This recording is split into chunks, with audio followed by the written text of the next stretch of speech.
हर रिश्ते में प्यार के साथ साथ थोड़ी सी नाराजगी भी होती है।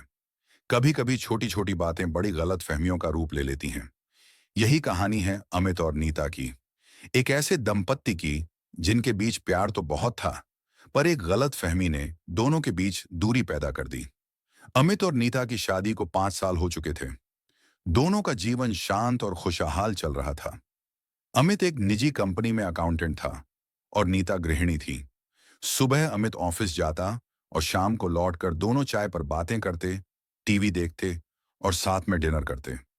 शादी के शुरुआती सालों में दोनों एक दूसरे के बिना रह ही नहीं सकते थे, लेकिन धीरे धीरे जिंदगी की भागदौड़ और जिम्मेदारियों ने उनके रिश्ते की मिठास को कम कर दिया। नीता को लगता था कि अमित अब पहले जैसा ध्यान नहीं देता, न अब उसकी तारीफ करता, न कभी बाहर घूमने का कहता और न ही उसके मन की बात समझता। वहीं अमित को लगता था कि नीता अब छोटी छोटी बातों पर झगड़ने लगी है, हमेशा शिकायतें करती रहती हैं। एक दिन की बात है, रविवार की सुबह थी।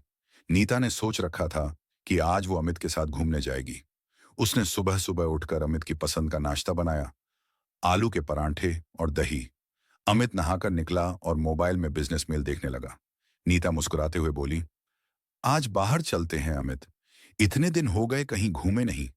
अमित ने नजर उठाए बिना कहा, आज नहीं नीता, बहुत काम है, अगले हफ्ते चलेंगे। नीता का चेहरा उतर गया।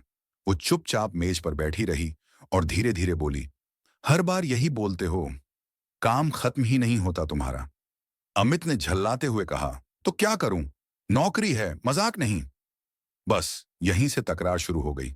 नीता बोली, तुम्हारे पास हर किसी के लिए वक्त है, बस मेरे लिए नहीं। अमित गुस्से में बोला, ड्रामा मत करो नीता, तुम्हें तो बस शिकायत करनी है। नीता की आंखों में आंसू आ गए। वो बिना कुछ बोले अपने कमरे में चली गई। अगले कुछ दिन घर में अजीब सी खामोशी थी। नीता बात कम करने लगी। अमित भी सोचता, क्यों हर बात पर भावनाओं का नाटक करती है, लेकिन अंदर ही अंदर वो भी नीता की मुस्कान को मिस करने लगा। एक रात ऑफिस से लौटते समय अमित के दोस्त रवि ने कहा, यार, बीवी नाराज है तो थोड़ा वक्त दे दे, काम तो हमेशा रहेगा पर वो नहीं। रवि की बात अमित के दिल को छू गई। घर पहुंचकर उसने देखा, नीता बालकनी में बैठी थी, चुपचाप आसमान देख रही थी। अमित ने धीरे से कहा, नीता, चलो बाहर चलते हैं, तुम्हारी पसंद की आइसक्रीम खाने। नीता ने बिना उसकी ओर देखे कहा, अब क्यों अमित, जब मन करे तब बात, जब मन करे तब प्यार। मैं कोई चीज नहीं जो समय मिलने पर याद आऊं। अमित चुप रहा। उसे एहसास हुआ कि गलती उसी की है। उसने पास जाकर उसका हाथ पकड़ा और बोला, मुझे माफ कर दो नीता, मैं काम में इतना खो गया कि तुम्हारे चेहरे की मुस्कान ही भूल गया। सच कहूं, तुम्हारी नाराजगी ने मुझे एहसास कराया कि मेरा घर, मेरा सुकून तुम ही हो।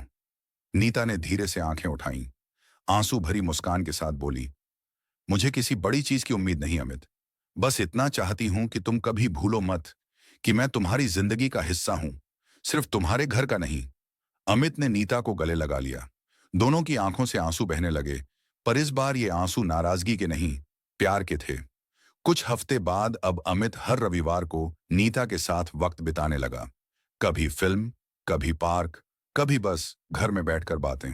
नीता ने फिर से मुस्कुराना शुरू किया। अमित अब कोशिश करता कि काम और रिश्ता के बीच संतुलन बनाए रखे। कभी कभी पति पत्नी के बीच नाराजगी का कारण बड़ा झगड़ा नहीं होता, बल्कि छोटी अनदेखी होती है। रिश्ते को मजबूत रखने के लिए शब्दों से ज्यादा जरूरी है वक्त देना, ध्यान देना और एहसास जताना। प्यार वही है जो हर दिन जताया जाए, क्योंकि रिश्ते बातों से नहीं, एहसास से चलते हैं।